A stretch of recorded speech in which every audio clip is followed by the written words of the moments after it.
डाबुगां पारंपरिक माघ मंडईर इतिहास। नवरंगपुर जिला डाबुगां ब्लॉक ओडिशा और छत्तीसगढ़ राज्य दक्षिण सीमांत जिला अविभक्त कोरापुट एवं अविभक्त बस्तर जिले में बहुल मात्रा हालबा गोंडो माडिया फत्रा आदि जनजाति संप्रदायर लोक बास करती। एमानंक जीवनशैली नियारा। बण जंगल घेरा छोट छोट गाँ मानकरे कृषि उपरे निर्भर करी चलती।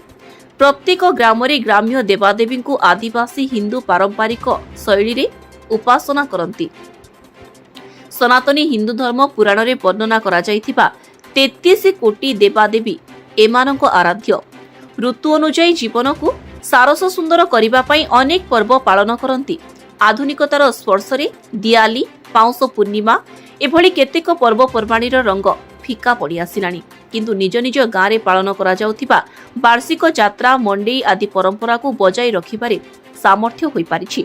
अविभक्त कोरापुट तथा बस्तर जिलार अधिकांश अंचल में वर्तमान मध्य मंडई एक प्रधान गणपर्व अटे। बजार को मंडी कहा जाए। एही मंडी शब्दरू मंडई शब्दर उत्पत्ति हाट बसुथिबार कौनसी गाँवर एक निर्दिष्ट मासरे एक हाट दिन को ग्राम्य देवादेवी को समर्पित करा जाए। एहाकू वार्षिक मंडई भावे पालन करा जाए, जहाँकि भारत अन्य कौनसी देश बा कौनसी अंचल रे देखिबाकू मिले नाही। मंडई यात्रा विभिन्न गाँव रे पौष मासरे आरंभ हुए, यथा नवरंगपुर जिलार कटागाँ, कोलाकली, आटीगाँ, उमरगाँ, कोरपाहांडी एवं छत्तीसगढ़ अमरावती ठारे। किंतु माघ मंडई केवल पड़ागड़ डाबुगां कोसागुमुड़ारे हुए एवं फाल्गुन मासरे धड्रा और चैत्र मासरे भारंड ठारे कलसी यात्रा अवसर में पालित हुए। पड़ागड़ एवं डाबुगां मंडई बाबा भैरव लागि समर्पित। राजा राजुड़ा कालरू आज को प्राय 300 रु 400 वर्ष तले ऐतिहासिक गंडवाना राज्यर अन्य एक गदजात रतनपुर, जहाँ छत्तीसगढ़ राजधानी रायपुर ठारू प्राय 147 किलोमीटर दूर में अवस्थित। सेही रतनपुर राज परिवारर 3 जण भाई पारिवारिक कलह कारणरू दक्षिण को चली आसीथिले एवं किछि वर्ष पड़ागड़ ठारे अवस्थान करिथिले। एहा पूर्वरु पड़ागड़र नाम थिला पुष्करणीगढ़।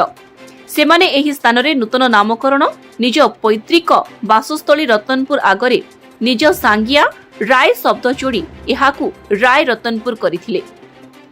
परे एही गोड़ पड़िजिबारु एहार नाम हेला पड़ागड़। एहार किछि वर्ष परे राय वंशीय माने डाबुगां अंचल को चली आसीथिले। तत्कालीन जयपुर राजा बाहर राज्यरू निज राज्य को आसुथिबा सम्भ्रांत वंशीय मानकू पात्र उपाधि देइथिले एवं केते खंड गाँ देई सेमानंकू जमीदार भावे नियुक्त करिथिले। वर्तमान मध्य सेमानंकर वंशधर माने डाबुगां रे बसवास करुछंती। बाबा भैरव भगवान शिवंक प्रचंड रुद्रावतार अटंती।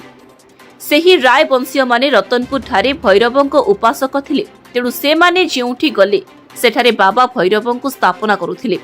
पड़ागड़ एवं डाबुगांर भैरव आस्थान सेमानंक द्वारा स्थापित, तेणु दुईटी स्थान रे मंडई परस्पर संपृक्त। आगो पड़ागड़ रे मंडई हेबा परे डाबुगां रे मंडई होतिला, जहाँकि एबे व्यतिक्रम होथिबा देखा जाउछि। डाबुगां मंडई माघ मासर कौनसी एक गुरुवार हाट को लक्ष्य रखी निर्धारित करा जाए। बुधवार ठारू आरंभ होई शुक्रवार दिन पर्यंत चले। आगो आखपाख अंचलरू शताधिक लाठी कुरुची पालिंकी सीरा पूजारी बाजणा आसुथिले, किंतु वर्तमान एहार संख्या धीरे धीरे कमिबाकू लागिछि। डाबुगां मंडईर विशेषत्व हेला मंडई बुधवार दिन कुंद फूल बाबा भैरवंकू अर्पण करिबा परे गाँर माँ भौणी माने एही फूल को पिंधंती। आगो गाँ गहली रे दुकान बजार नथिला, लोके घर करणी जिनिस किणिबाकू साप्ताहिक हाट को आसुथिले।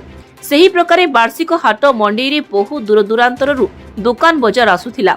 डाबुगां हाटर आरंभ प्रथमे गाँ भितरे दुलार देई मंदिर कलसी छामुंडा पाख आड़ोरी बा दैनिक बजार निकटरे आरंभ होइथिला। डाबुगां एक स्वतंत्र ग्राम पंचायत हेबा परे डाबुगांर प्रथम सरपंच स्वर्गत लक्ष्मीचंद्र राय पात्रंक अमलरे प्राय 1959 मसीहारे वर्तमान हाटपदा को स्थानांतरित होई पाखापाखि जहाँकि आज को 70 वर्ष हेब सेठारे हाट बसुछि एवं वर्ष को थरे माघ मासरे बाबा भैरवंक पूजा परे मंडई हाट अनुष्ठित हुए। नवरंगपुर मिहिर शंकर पात्रंक रिपोर्ट, स्वास्तिक न्यूज।